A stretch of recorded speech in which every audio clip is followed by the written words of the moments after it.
Hallelujah. प्रभु यीशु मसीह के मधुर नाम में आप सभी को प्रेमी सलाम। जय यीशु मानव सेवा में आप सबका हार्दिक स्वागत है। प्रभु में आप सबका भाई आशीष राजकुमार आप सबका भला और आप सबका विकास हमेशा चाहता चले आ रहा हूं और लगातार कुछ दिनों से और कुछ सालों से आपके सम्मुख सच्चाई का पर्दाफाश, झूठ और सच का खुलासा आपके सामने लेकर आ रहा हूं। लेकिन हमारे विरोधी बहुत बढ़ चुके हैं और बढ़ भी रहे हैं। दुश्मन अपने दोस्त ही बढ़ते चले जा रहे हैं। पहले दोस्त थे, अभी क्या है? अभी दुश्मन है। क्यों? क्योंकि सच्चाई उन्हें कड़वी लगती है। और आज मैं आपके सामने एक बात और फरमाना चाहता हूं, धोखा मत खाओ। काफी दिनों से कहते चले आ रहा हूं कि धोखा मत खाओ, लेकिन धोखे पर धोखा खाते चले जा रहे हैं लोग।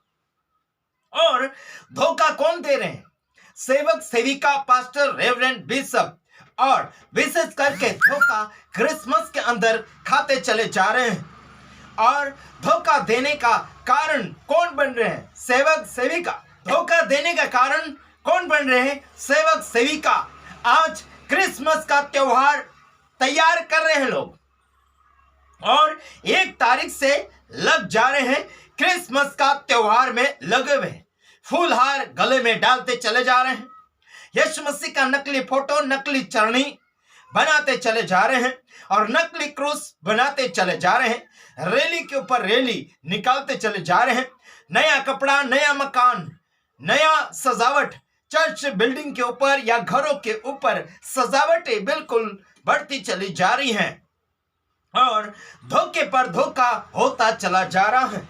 आज मैं आपको कहना चाहता हूं, गलातियों उसका 6 अध्याय उसका 7 और 8 वचन आपको पढ़ना होगा और आपको शर्म भी आना चाहिए। आप पढ़ना है। सामने में आपके सामने वचन रख देता हूं और थोड़ा कुछ आपके सामने पढ़ने के लिए कोशिश कर रहा हूं। हाँ जी, धोखा न खाओ, परमेश्वर ठट्टों में नहीं उड़ाया जाता, क्योंकि मनुष्य जो कुछ बोता है वही काटेगा। धोखा मत खाओ मेरे भाइयों बहनों। आप परमेश्वर की आराधना, भक्ति, उसका महिमा कर रहे हैं तो सच्चाई के साथ कीजिए। क्रिसमस के अंदर बिल्कुल यीशु का टारगेट और आपका आत्मा वहां पर नहीं ले जाता यीशु, और ना ही उसमें आपको ये बोल रहा है यीशु कि आप मेरा क्रिसमस या फिर जन्मदिन, बर्थडे मनाओ। यीशु मसीह ने कभी नहीं कहा। और यीशु मसीह के साथ में रहने वाले सेवक, सेविका जो भी और सेवा कर रहे थे, उन्होंने कभी भी ये जन्मदिन या फिर क्रिसमस का पर्व एक भी सेवक ने नहीं मनाया जो यीशु मसीह के साथ सेवा कर चुके थे और कर रहे थे। हालांकि शर्म तो आपको और मुझे आना चाहिए। यहाँ पर लिखा कि धोखा ना खाओ, परमेश्वर ठट्टों में नहीं उड़ाया जाता, क्योंकि मनुष्य जो कुछ बोता है वही काटेगा। क्योंकि जो अपने शरीर के लिए बोता है वह शरीर के द्वारा विनाश की कटनी काटेगा। विनाश की कटनी काटना है तो यह सब कुछ करते चले जाइएगा, है ना।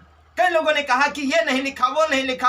अरे बाबा, लिखा नहीं है तो क्या फिर करने के लिए अगर कहता है तो आत्मा कहना चाहिए। सब कुछ बाइबल में ढूंढोगे आप, है ना, है ना, नहीं मिलेगा। लेकिन पवित्र आत्मा आपको अगुवाई करेगा कि करना है या नहीं करना है। हालांकि आप अगर ढूंढते हैं, बाइबल में लिखा हुआ क्रिसमस अगर ढूंढना चाहते हैं तो नहीं मिलेगा। अगर आप कहेंगे कि ये नहीं लिखा, वह नहीं लिखा, लेकिन पवित्र आत्मा सिखाता है जो नहीं लिखा वो करने के लिए, तो आपको क्या ये पवित्र आत्मा ने क्या कहा कि आप कर लीजिएगा? नहीं लिखा है तो क्या पवित्र आत्मा ने अगुवाई किया है क्या? है ना। आप अगर वचन का प्रूफ मांगते हैं बाइबल के अनुसार तो क्रिसमस का वचन नहीं है, 25 दिसंबर का वचन नहीं है ना। फिर भी आप मनाते चले जा रहे हैं। पवित्र आत्मा की अगुवाई के अनुसार अगर करते हो तो आप मुझे बता दीजिए कि आपको पवित्र आत्मा ने अगुवाई दिया इस तारीख को मनाने के लिए, या फिर इस महीने में यीशु मसीह का पैदाशी हुई है या नहीं। आपको पवित्र आत्मा ने कहा क्या? नहीं कहा। तो फिर बिना कहे आप ऐसे कैसे कर सकते हैं, बिना इजाजत से? जैसे दुनिया का सरकार की बातें आप सुनते हो, उसी प्रकार से परमेश्वर की बातों को सुनना अनिवार्य हो चुका है। दोस्तियां घटती चली जाएगी, दोस्तियां बिगड़ती चली जाएगी और रिश्ता बिगड़ता चला जाएगा और रिश्ता घटता चला जाएगा, नफरतें बढ़ती चली जाएगी। जब सच्चाई के अनुसार चलोगे तब, हाँ जी, झूठ के अनुसार चलोगे तो आपके दोस्त यार बहुत कुछ बढ़ते चले जाएंगे, आपके साथी आपको गिनने में नहीं आएंगे, उतने बढ़ते चले जाएंगे। हाँ जी, सच्चाई में सुसमाचार प्रचार करने के लिए आपके लीडर या सेवक सेविका को बिना बोले आप कहीं चले जाओगे तो आपको खींचातानी के माहौल के हिसाब से करना चाहेंगे, लोग गिराना चाहेंगे या फिर निकाल देना चाहेंगे। आपको कहना चाहता हूं, हो सकता है कि आपके गांव के लोग भी नफरती हो सकते हैं, आपकी कलीसिया के आपके लीडर सेवक सेविका नफरत करने लग जाएंगे। हमारे साथ संगति करने से लोगों के दुश्मनी बढ़ जाते हैं, तो सोच समझकर आप हमसे संगति कर सकते हैं मेरे भाइयों बहनों, क्योंकि हम जो भी बोलते हैं सामने बोलते हैं, पीठ के पीछे, हम पीठ के पीछे कभी वार नहीं करते हैं। तो ध्यान दीजिएगा, आपको सुनना होगा आगे मैं क्या बोल रहा हूं। और जो आत्मा के लिए बोलता है वह आत्मा के द्वारा अनंत जीवन की कटनी काटेगा। जो आत्मा के लिए बोलता है वह आत्मा के द्वारा क्या काटेगा? अनंत जीवन की कटनी काटेगा। आपके अंदर आत्मा है तो आत्मा की चाल चलना होगा। आपके दोस्त आपसे बिछड़ते चले जाएंगे और बिछड़ेंगे तो आपको डरने की आवश्यकता बिल्कुल नहीं है मेरे यारों, मेरे भाइयों बहनों। आप गांव से निकाल दिए जाएंगे, कलीसिया से और संस्था से निकाल दिए जाओगे, लेकिन आपको प्रभु जगत के अंत तक नहीं छोड़ेगा। माँ दूध पिलाने वाली छोड़ देगी या भूल जाएगी, बल्कि यीशु मसीह जिसने आपकी सृष्टि की, आपका निर्माण किया और आपको उसकी महिमा के लिए उसने नियमित रूप से बनाया या फिर स्थापित किया है, चुना है। आप किसी के चुने हुए व्यक्ति नहीं है, बल्कि परमेश्वर के चुने हुए व्यक्ति है। लोग चुनते हैं, निकालते हैं, बुलाते हैं, भगाते हैं, लेकिन प्रभु बुलाता भगाता नहीं, चुनता है बिगाड़ता नहीं, बल्कि सुधारता है। काफी ज्ञानों को लेने के बावजूद भी आपकी जिंदगी एक रेती के ऊपर घर बनाए हुए के समान दिख रही है या फिर नजर आ रहा है। छोटी छोटी बातों में गिरना, छोटी छोटी बातों में नाराज हो जाना, छोटी छोटी बातों में मुखर जाना, ये सारे कमजोर लोगों का काम है और प्रभु की आत्मा उनके अंदर बिल्कुल नहीं है। नाम और निशानी नहीं मिलेगी, बस दिखावा मिलेगा।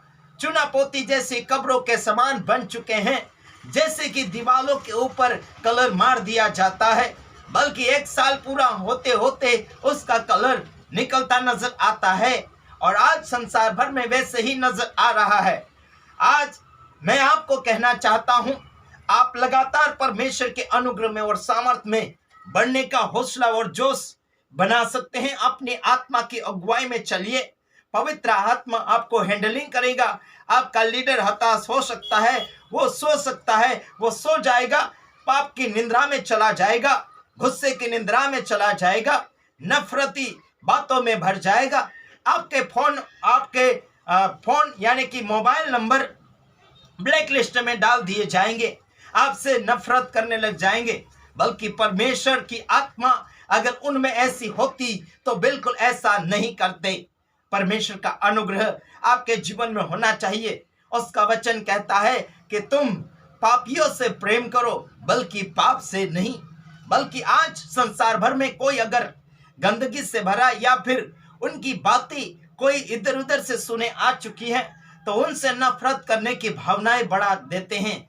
आज मैं आपको कहना चाहता हूं, प्रभु नफरत की भावना इस संसार में लेकर नहीं आया, बल्कि आपका और मेरा उद्धार होना चाहिए।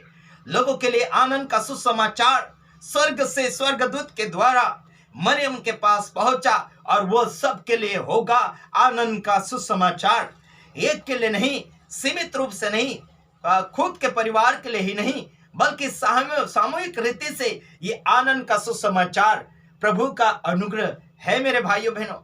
मरियम का बेटा यानी कि यीशु मसीह जब संसार में पैदा हुआ, वो आत्मिक रीति से कहा जाए तो परमेश्वर का बेटा एकलौता पुत्र यीशु मसीह जो जगत में आया सबके पापों को उठाने के लिए और आपका और मेरा उद्धार करने के लिए, और सबका क्या आनंद का सुसमाचार बना।